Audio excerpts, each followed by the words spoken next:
Africa. It's only South Africa. Terrible things are happening in South Africa. We want to make it categorically clear to the President of the USA. Stick around there in the White House. We will do our business here. Hey, call me Louis. This is my spot. LuiSpot. With all ongoing increased tariffs that President Trump is putting on countries he doesn't agree with, Trump has also said that he will cut all future funding to South Africa over certain serious allegations that are still under investigations. So you said that you were going to cut aid from South Africa. Will you plan to cut aid across other African nations, and why South Africa? It's only South Africa. Terrible things are happening in South Africa. But if you're curious to find out the reason, this is why. President Cyril Ramaphosa has signed into law the Expropriation Bill, the legislation that's been 5 years in the making, following public consultations and parliamentary deliberations. It repeals the pre-democratic expropriation. You see, last month, President Cyril Ramaphosa signed into a law a bill that allows land seizures without compensation in certain circumstances. Land ownership has long been a contentious issue in South Africa, with most farmlands still owned by white people 30 years after the end of racist apartheid regime.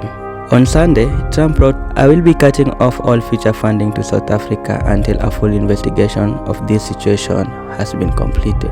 And until such time as we find out what South Africa is doing, they're taking away land, they're confiscating land, and actually they're doing things that are perhaps far worse than that. This prompted quick retaliation from top South African politicians, including opposition leader Julius Malema. The EFF has noted the threat by the President of the United States of America, Donald Trump, who has issued a threat to cut foreign aid to South Africa and impose sanctions on South Africa for adopting legislation that permits the expropriation of land without compensation and implementing policies that addresses historical race-based inequalities in our country. The statement by Donald Trump is offensive and undermines our sovereignty, and is a reminder that our reliance on foreign aid and foreign direct investment surrenders us to the will of imperialists who use money to dictate the economic and policy direction of Africa. We want to make it categorically clear to the President of the USA that we are going to expropriate land without compensation and pursue legislative measures to do so, and no threat will stop us.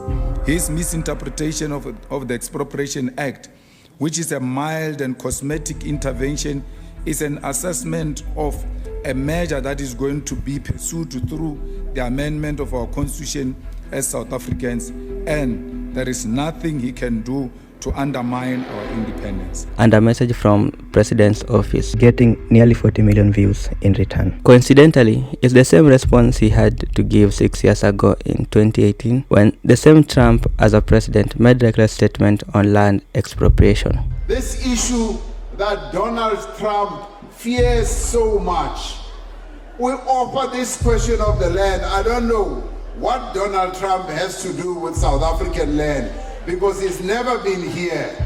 And he must keep his America, we will keep our South Africa. That's what he must do. South Africa is our land. South Africa belongs to all the people who live here in South Africa. It does not belong to Donald Trump. He can keep his America. And Ene is even worse. He's even worse. When I meet him, I will tell him. I will say, you, Donald Trump, you are even worse, because your forebears came to America. They found the native, the indigenous Americans. They wiped them out. They killed nearly all of them.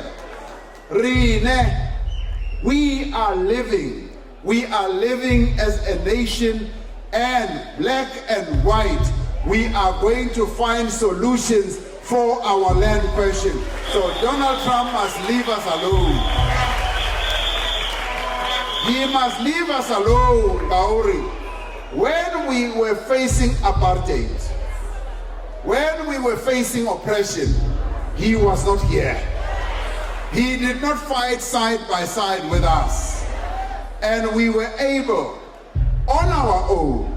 Yes, with support of progressive forces in the world to resolve the apartheid question. As far as I recall, Donald Trump was not around the negotiating table when we negotiated the end of apartheid. So stick around there in the White House. We will do our business here and we will find solutions for our problems. So stay out of our issues and we will not get involved in your issues in America. You have your own problems. Leave us alone.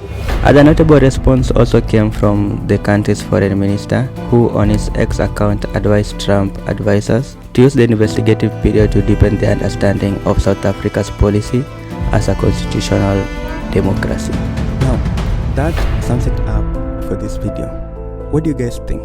Share thoughts and opinions in the comment section below. Let's have a proper discussion about this without having me impose my opinions and ideas on this matter. Give this video a thumbs up if you liked it so that the YouTube algorithm can know that this video was so much interesting and share it far wide to more avid viewers just like you. Subscribe and click the notification bell if this is your first time watching these videos, and so that you can be notified as soon as we make a new upload on videos just like this. My name is Louis. Until next time, peace out.